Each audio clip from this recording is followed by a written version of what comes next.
Unknown but knowable building conditions. How many times have you heard someone say at the end of a project, if I'd only known at the beginning what I know now, we would have done everything differently? Well, so many building conditions can be known even before the bidding begins. Let's drill down into those.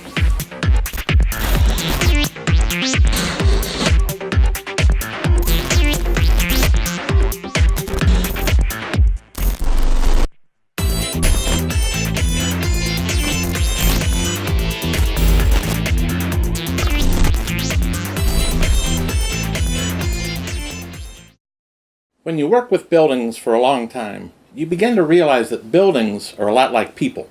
They all have personalities, and many of them have secrets. When a building undergoes extensive renovation or alterations, many of those secrets will come to light. When those mysteries are first discovered during the construction phase, there will most likely be a change in the scope of work, and that will normally give rise to a change order request. And it will be legitimate. What's needed in the overall strategy for cost control beyond design are specific strategies to investigate and discover the concealed and unknown conditions prior to the time of bidding, and then to catalog that information and make it available to the bidders in such a way that all the bidders will correlate their bids with all available known information. Each of these steps are not difficult or impossible to undertake, but what's needed is a strategic plan of attack. The first step is to obtain record drawings for the space or for the overall building. These generally exist in one of two forms. If the building is new or not more than 10 years old, then there are probably multiple sources where the PDF prints of the record drawings could be obtained. They're usually held in someone's computer file system for just a moment like this, and with a little bit of inquiry you can obtain them either from the property owner or perhaps from the original architect. In an older building, the digital files may not be available, in which case you're looking for the old roll of as-built drawings. These can be a little harder to obtain. They're limited in number. There may only be one or two sets existing. So you search hard and inquire to try and locate those. If they're not immediately available, you have the option of making a public information records request of the building department. This is not a FOIA request. It doesn't require any kind of a formal request. It's just a matter of filling out a form and paying a fee and asking the building department to conduct research. They may or may not come up with something. There's one other step that shouldn't be overlooked, and particularly if you're dealing with a restaurant that was formerly occupied. That is to go into the manager's office, lift up the ceiling tiles directly overhead, and see what's up there. I have found the record drawings for many restaurants located above the ceiling in the manager's office. The second step of discovery, and this could be used whether or not the record drawings are found, is to hire a company to perform 3D laser scanning in the space. Now, this is a very sophisticated process, and it used to be economically almost out of reach, but today there are many small companies that have invested in the technology to make the laser scans, and quite honestly the cost is very affordable and the results are very accurate. There's one more advantage to commissioning the laser scan survey, and that is that usually within about 24 hours of when the results are available from the laser scanning, somebody will find those missing record drawings. A third source of valuable information concerning conditions in the building will be the tenant build-out manual, and this document must be obtained and furnished to all of the bidders. This document will include requirements that the landlord has for using particular subcontractors for things like roofing systems or fire alarm modifications or sprinkler system alterations. It will also identify available sources for temporary power and water, and it will list out the owner's requirements for limitations in using the property. There may be hours of operation that are permitted or not permitted. There will certainly be limitations on where trash has to be stored and collected. There can even be limitations on where employees' vehicles have to park during a construction process. A fourth source of valuable information concerning existing building conditions will be aerial photography or drone photography. Aerial photos from Bing and Google Earth can tell you a great deal about what's happening on the top side of the building.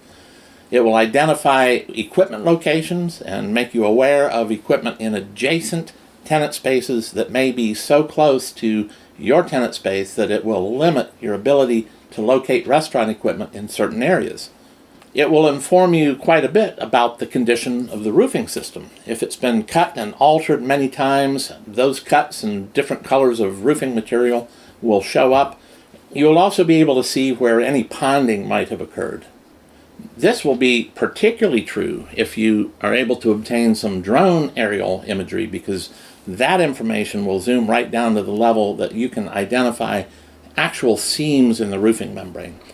Now, if these conditions deserve further discovery, you can commission aerial infrared photography of the roof.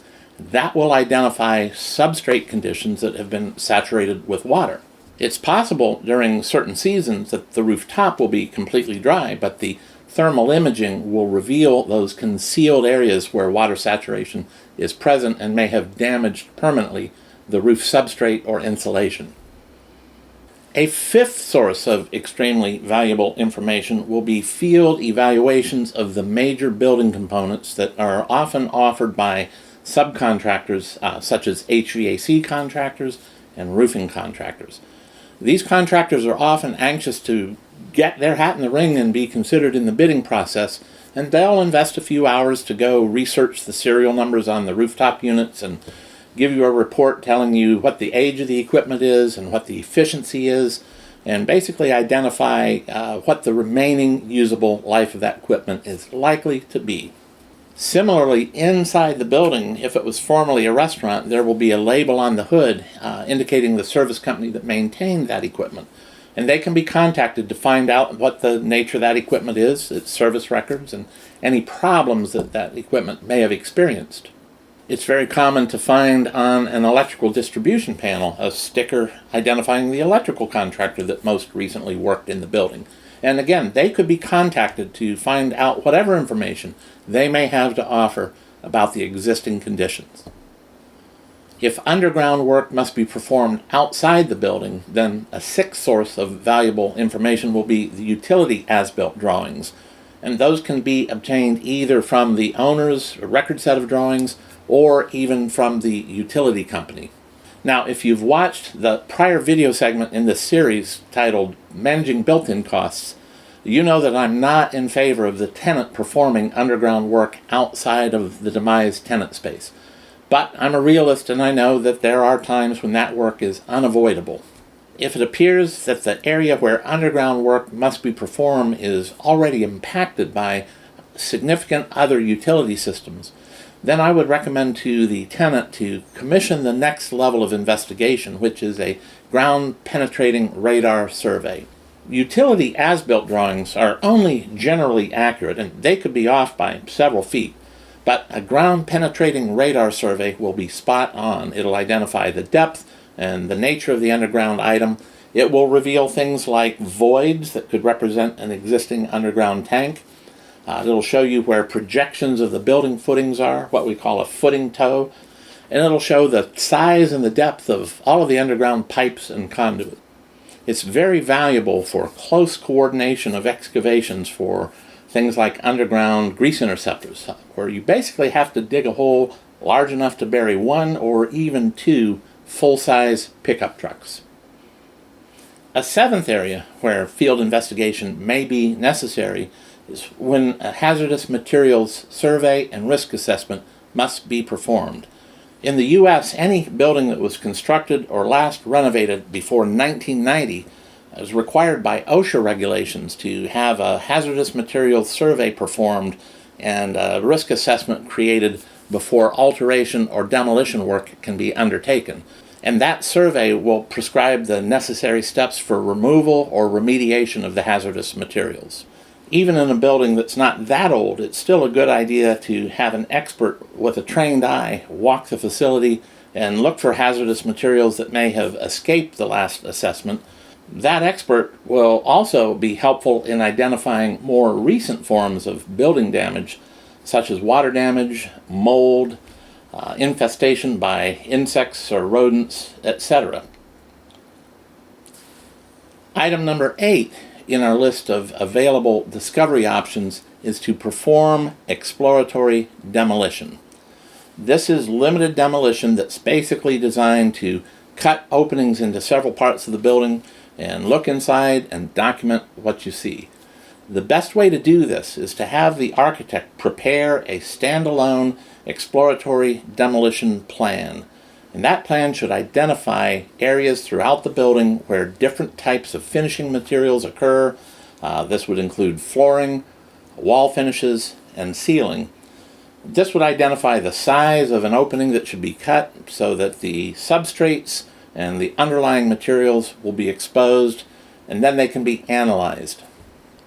Now, there are several precautions that need to be taken when you're doing exploratory demolition. In most cases, the scale of this demolition will not require a general building permit or a demolition permit. However, it's still crucial that a licensed contractor be hired to do this work, and that contractor must post all of the insurance documents and obtain all of the workers' compensation forms from the actual people performing the work. Similarly, you'll need to closely coordinate that work with the landlord and abide by all the requirements of the tenant build-out manual. As to managing the debris that's produced in that exploratory demolition process, it probably won't be necessary to have a dumpster brought to the site. The amount of debris produced can easily be bagged up in contractors' waste bags and stored in the back of the space until official construction activities begin. When that exploratory demolition process is complete, the opening should be left, and the architect and consulting engineers should visit the job site again and examine those conditions. And it may be necessary that design changes are made or additional specifications for altering and replacing materials are created. And that brings us to strategy tip number 9, and that is to always conduct an on-site pre-bid conference and make it mandatory that all of the general contract bidders be present or be represented at that conference. So in addition to going through all of the drawings and specifications, the contractors need to be given free rein for at least a couple of hours to go through the building, inspect all of the test tools, have their subcontractors come and examine the conditions under which they're going to be performing work. Now, a wise architect will keep an open ear during that time. You're likely to hear subcontractors make a statement to the effect that, wow, all of that pipe insulation is going to have to come out. It no longer meets code. When the architect hears this kind of information discussed, they need to follow up on it and perhaps prepare a written addendum that will identify that as an additional required scope item. And finally, the last step in this discovery process is for the architect to re-evaluate all of the known information, including any new perspective on that information that came to light during the pre-bid conference, and modify the bidding documents accordingly. This process of issuing addenda to clarify and modify the requirements of the contract documents is extremely important. It gives the owner and the architect one last chance to clarify and reveal conditions that must be included in the bid. When I'm overseeing a bidding process, I always make it a point to modify the responsibility matrix in one form or another, and to issue the modified responsibility matrix in a final addendum. In my opinion, it's a good tool to enhance the clarity of written addenda, and if nothing else, it brings the responsibility matrix to the recent attention of the bidders, so that it's not just a piece of boilerplate information in the beginning of the drawings that they overlook. It's something they have to take a look at late in the bidding process and correlate their bid to all the information provided in that matrix. Now, it's important to realize that the bidding requirements that tell the contractor there to analyze and correlate this data, and the data itself that may be neatly cataloged and made available to the contractor, those are not actually contract documents. The official contract documents consist of the drawings, the specifications, and any written addenda that are issued prior to the time of bidding. Those will be incorporated into the contract, and the general conditions of the contract.